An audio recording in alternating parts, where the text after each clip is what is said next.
waktu 1 bulan dalam 12 bulan. Tapi Ramadan itu pola hidup bagi orang yang beriman. Yang kedua, orang yang diterima amal Ramadannya itu apa? Yang kedua, dijadikan orang yang diterima amal Ramadannya itu hatinya itu dipenuhi rasa takut, dia dipenuhi rasa khawatir. Setiap dia melihat menengok kembali ke belakang memikirkan Ramadannya, maka dia itu khawatir jangan-jangan Ramadan saya itu tidak diterima. Uniknya, orang itu kalau diterima amalnya bukan dijadikan hatinya tenang dan merasa cukup dengan amal, justru sebaliknya. Orang itu kalau diterima amal ibadahnya justru dijadikan hatinya itu ketakutan dan cemas terhadap perbuatan yang telah dia kerjakan. Gimana sih memahaminya Ustaz? Nah, saya sampaikan pemahamannya. Dalilnya dulu saya sampaikan. Mana dalilnya kalau orang yang diterima amal ibadahnya itu dijadikan takut? Saya ambilkan 2 dalil, 1 dari Quran, 2 dari sirah. Qurannya itu adalah ketika kita mendapati apa salah pintu.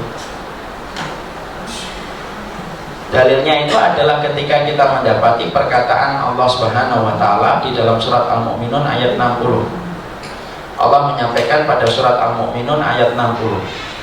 Waladina yu'tuna ma ataw wa qulubuhum wajilatun annahum ila rabbihim raji'un. Orang yang habis memberikan hartanya di jalan Allah maka hatinya ketakutan bahwasanya dia akan kembali kepada Allah. Aisyah ketika membaca ayat itu bingung, kok ada orang sedekah tapi hatinya takut. Lalu kebingungan itu langsung dituntaskan oleh beliau Aisyah itu dengan tanya kepada Nabi, ya Rasulullah, ini kok ada orang sedekah malah hatinya takut ya Rasulullah ya? Ini jangan-jangan yang sedekah itu dulunya peminum khamar dan takut kalau dia ingat kepada aktivitas minum khamarnya lalu dia bersedekah. Perhatikan jawaban Nabi. Nabi berkata kepada laki-laki, kepada Aisyah. Aisyah itu sering dipanggil oleh Nabi dalam beberapa panggilan, binti Siddiq, anak putrinya As-Siddiq, Ummu Abdillah, ibunya Abdullah, karena walaupun beliau tidak memiliki anak tapi beliau dipanggil Nabi dengan kunyah Ummu Abdillah, atau kadang-kadang dipanggil dengan Aisyah. Itulah panggilan Rasulullah kepada Aisyah. Kalau panggilan Aisyah kepada Rasulullah itu lihat-lihat dulu, kalau lagi ridho, lagi tidak marah, panggilannya dengan Rabbnya Muhammad. Nah itu panggilannya Aisyah kepada Rasulullah.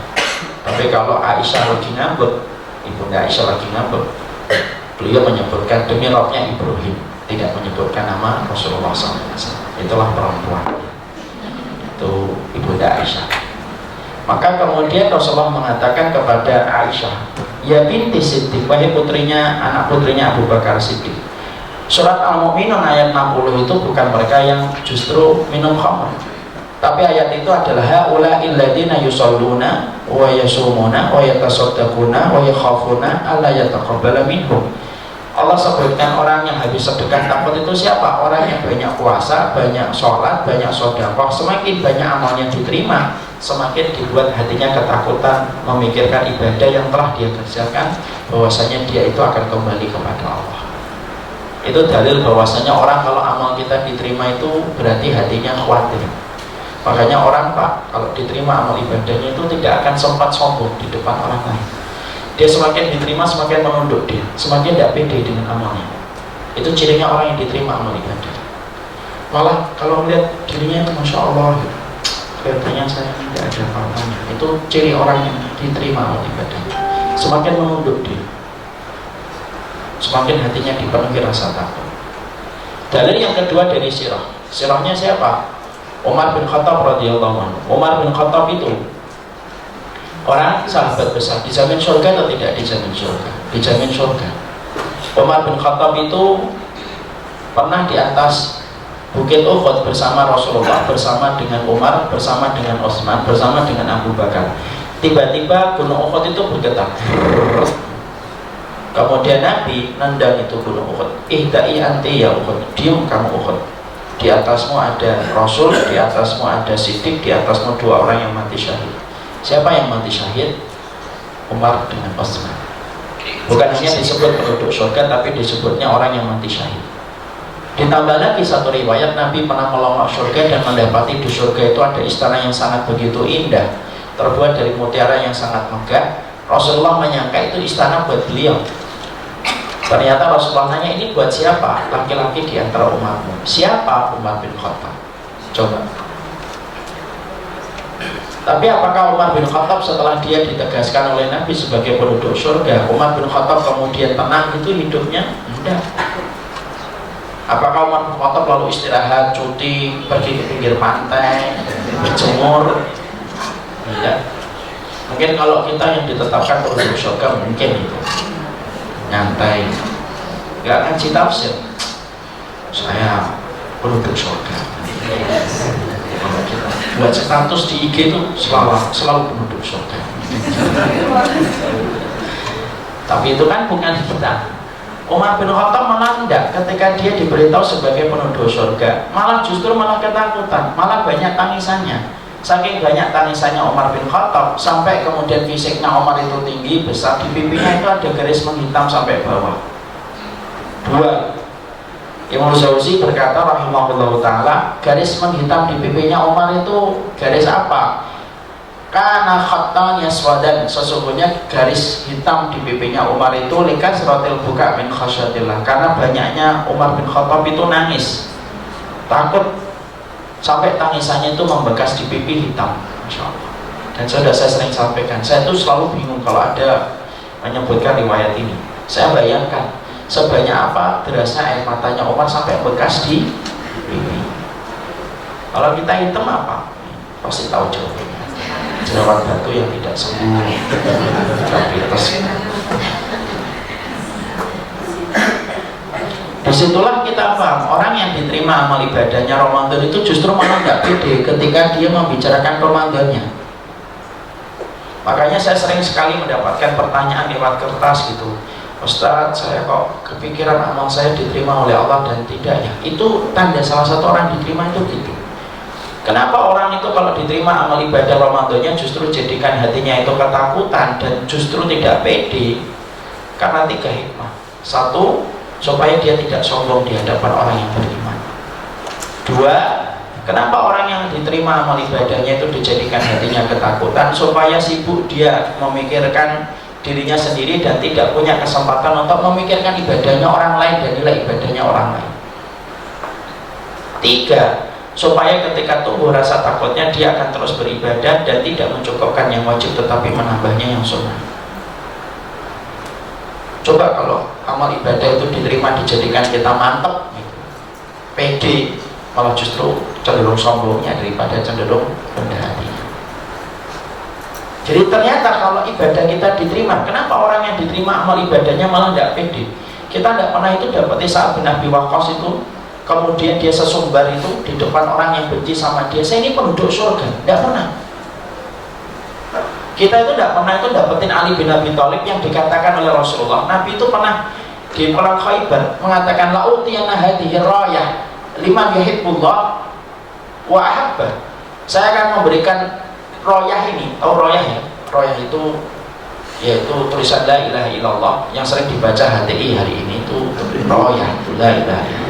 Saya akan memberikan royah ini kepada orang yang cinta sama Allah dan Allah pun mencintainya. Royah itu diberikan ke siapa dalam perang Khaybar? Kepada Ali.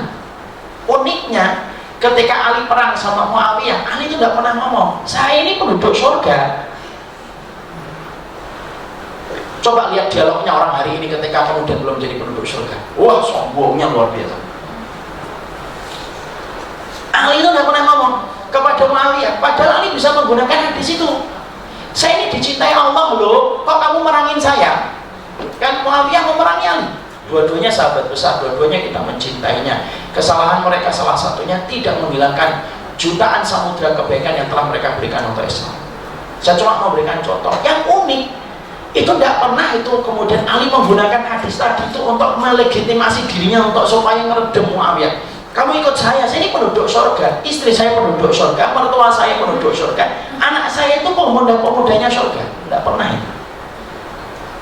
Saat bin Abi Waqqas membenci banyak Pak, tapi tidak pernah saat bin Abi Waqqas itu ngomong saya itu dilegitimasi oleh Rasulullah sebagai penduduk surga. Tidak pernah. Kenapa? Orang itu kalau semakin diterima, semakin dia tawadhu dan semakin memandang orang itu lebih baik dan bukan dia lebih baik. Ini teguran untuk saya dan untuk semua. di sini yang saya cintai. Jangan sampai ilmu kita, ibadah sunnah yang baru kita kerjakan itu memberikan legitimasi bahwasanya kita lebih baik daripada orang yang jalan, lebih baik daripada orang yang belum taklim, lebih baik daripada orang yang belum pernah belajar tentang hadis arba'in. Enggak gitulah, enggak ada gitu. Kalaulah kemudian kita boleh sombong dengan ilmu, kalaulah boleh kita sombong dengan ibadah, para sahabat yang dijamin surga ada 10 orang itu adalah orang yang paling berhak untuk menyombongkan terhadap legitimasi yang diberikan Nabi kepada mereka. Tapi uniknya mereka tidak pernah menggunakan itu untuk mengungkap orang-orang yang benci sama mereka. Masya Allah. Anak itu mikir ya, kalau anak jadi Ali berhadapan Muawiyah, saya akan ngomong, kamu menentang saya ya, saya ini menantunya Rasul, pengikutnya Nabi Muhammad SAW, dan saya telah diberikan legitimasi khusus oleh Nabi sebagai orang yang mencintai Allah dan dicintai oleh Allah. Kalau kamu kan nggak dapat, kan bisa ngomong kita nggak Ali bin Abi Thalib? Bisa atau tidak Pak? Bisa banget. Tapi pernah nggak Bapak dapetin bahwasanya Ali kemudian mengatakan itu di depan Muawiyah? Enggak sama sekali. Walaupun mereka terlibat khilaf, dan itu disebut dengan fitnah yang terjadi para sahabat. Itulah orang yang beriman tuh kayak gitu. Mempelajari poin ini tuh susahnya seumur hidup. Kita ini kalau sudah membuka kitab tafsir, Minhajul Qasidin, kemudian kita membuka kemudian mukhtasarnya, kita membuka Riyadhus Shalihin, kita membuka Jami' Ulum wal Hikam, Al-Jami' li Ahkamil Quran yang sekarang lagi banyak dipelajari di majelis ta'lim itu. Kadang-kadang kitab itu bukan menjadikan kita tawadhu, kitab itu malah menjadikan kita berdirinya itu sudah terlalu sombong bagi orang lain. Itu saya mungkin. Saya tidak komentari orang, saya komentari diri saya sendiri. Harusnya kitab Mukhtasar Minhajul Qasidin, harusnya kitab tafsir itu menjadikan kita keluar dari masjid itu semakin tunduk, semakin merunduk. Oh, dia lebih baik daripada saya, dia lebih baik daripada saya, mungkin dia penduduk surga, kan gitu harusnya. Malah bisa. Makanya orang yang diterima amal Ramadannya itu yang kedua, orang yang diterima amal Ramadannya itu pasti dijadikan dia malah justru tidak pede dengan amal yang dia lakukan di bulan Ramadan. Loh Ustaz, itu tidak pede itu berarti seudon sama Allah? Nah, mungkin ada yang bertanya gitu, saya jawab dulu lagi. Ini bukan dalam kaitannya suudon. Ini kaitannya adalah orang kalau tidak pede dengan amalnya diterima oleh Allah dan tidak, maka rasa itu akan mendorong dia beribadah.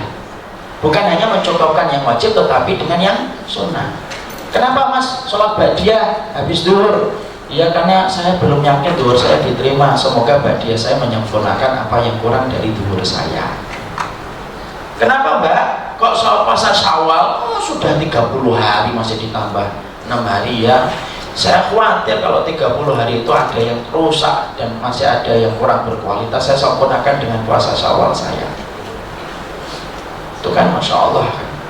Itulah yang dilakukan kalau orang dijadikan amalnya itu tidak pede, akhirnya dia beribadah yang wajib dan ditambah yang sunnah. Itu yang kedua. Yang ketiga, orang yang diterima amal Ramadannya itu yang ketiga para ulama menyampaikan. Yang ketiga itu apa? Dijadikan dia tidak pernah bosan berdoa kepada Allah. Dia tidak dijadikan bosan untuk berdoa kepada Allah untuk supaya diterima amal Ramadan yang telah dia kerjakan. Saya tanya ya para jemaah, para sahabat Nabi itu kalau ditinggalkan Ramadan nangis atau tidak nangis? Nangis. Saya tanya, tangisan para sahabat itu kenapa? Hening langsung ada jawaban. Kenapa Pak para sahabat nangis Pak?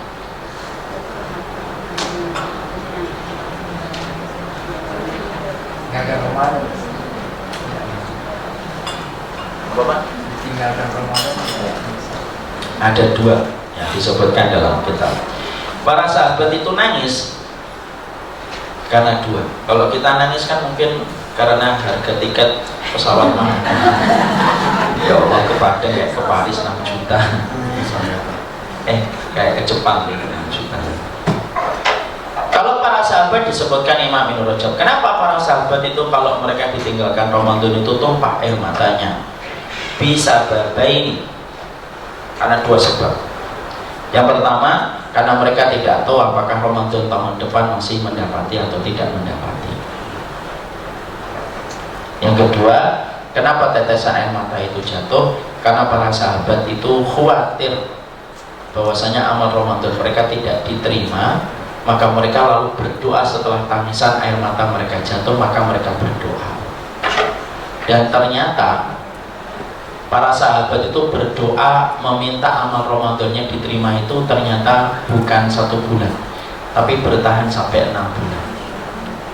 Jadi 6 bulan itu doanya kalau sudah ditinggalkan Ramadan itu yang paling dominan itu apa? Bukan Rabbana atina fid dunya hasanah, bukan itu. Para sahabat Nabi itu paling dominan doanya kalau sudah ditinggalkan Ramadan itu yang paling dominan itu doanya adalah meminta supaya Ramadan mereka diterima oleh Allah.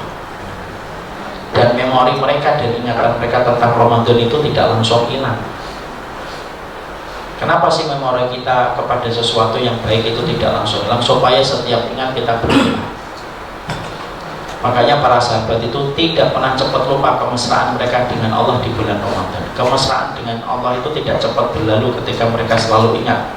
Dan mereka berdoa itu sampai 6 bulan. Mana dalilnya Ustaz kalau mereka berdoa sampai 6 bulan diterima amal Ramadan mereka? Disebutkan oleh para ulama, karena sahabatu yad'unallaha fi sittati asyhurin ayat taqabbala minhum a'malahum.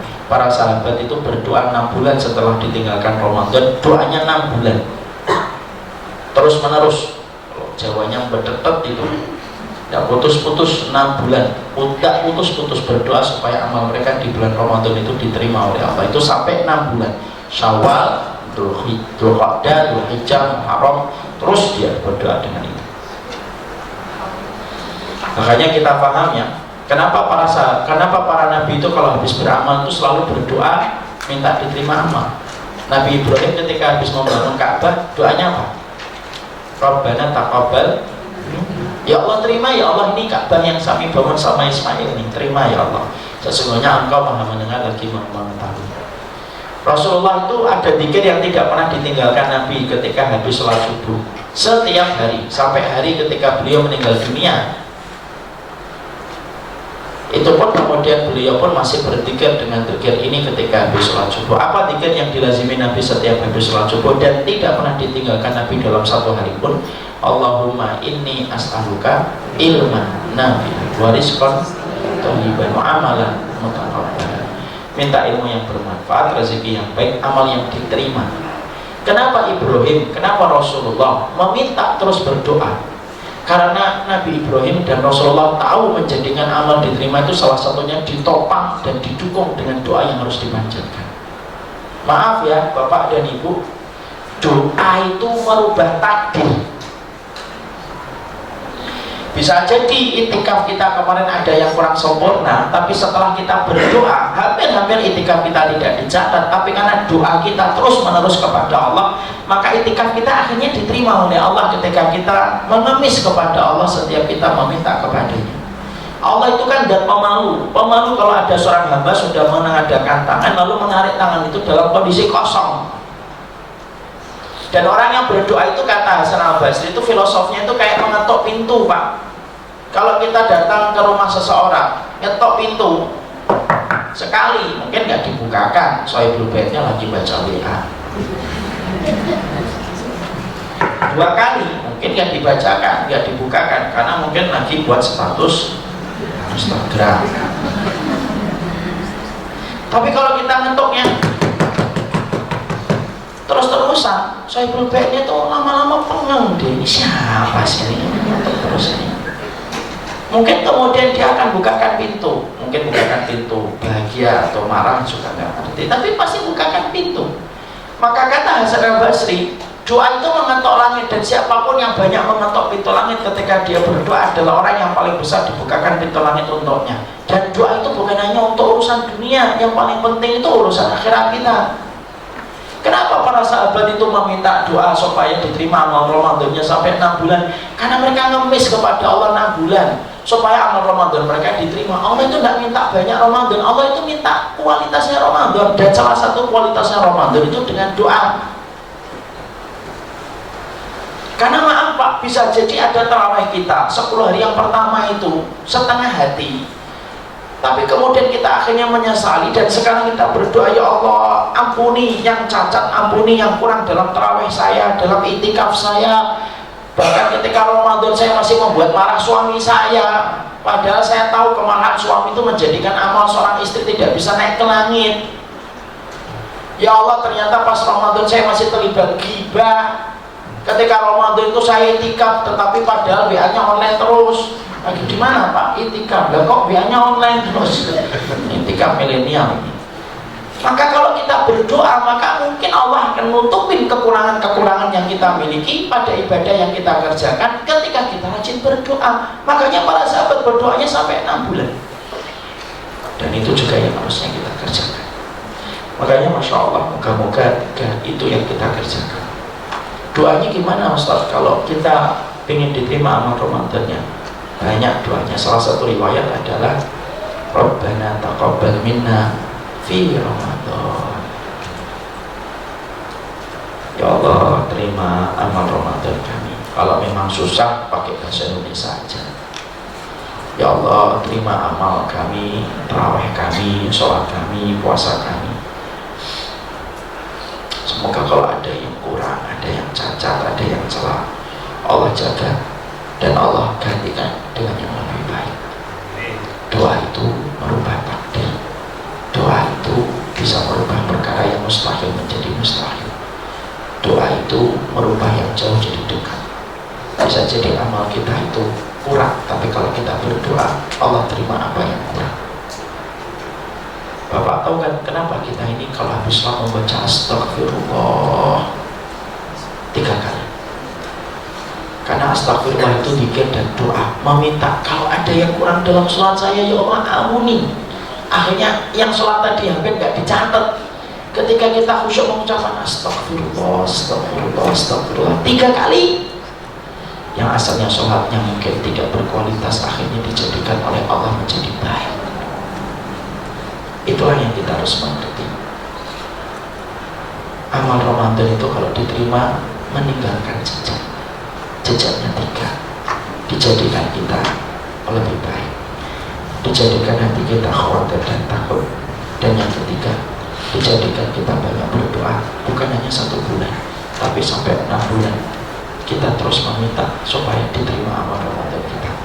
Makanya maaf ya, orang yang benar cinta sama Ramadan tidak akan pernah lupa dengan cepat ketika berlalunya Ramadan. Saya itu pernah ditanya bapak-bapak, ini kita nanti ambilkan analogi. Ada bapak-bapak itu nanya, Ustaz saya sudah tinggalkan ibu saya 10 tahun Ustaz, kenapa ya?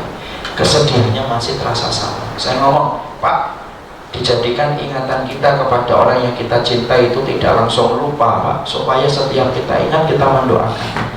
Yang parah itu kalau kita, yang parah itu Pak, kalau kita ditinggalkan orang yang kita cintai lalu dijadikan memori kita cepat lupa. Kalau lupa tidak akan mendoakan.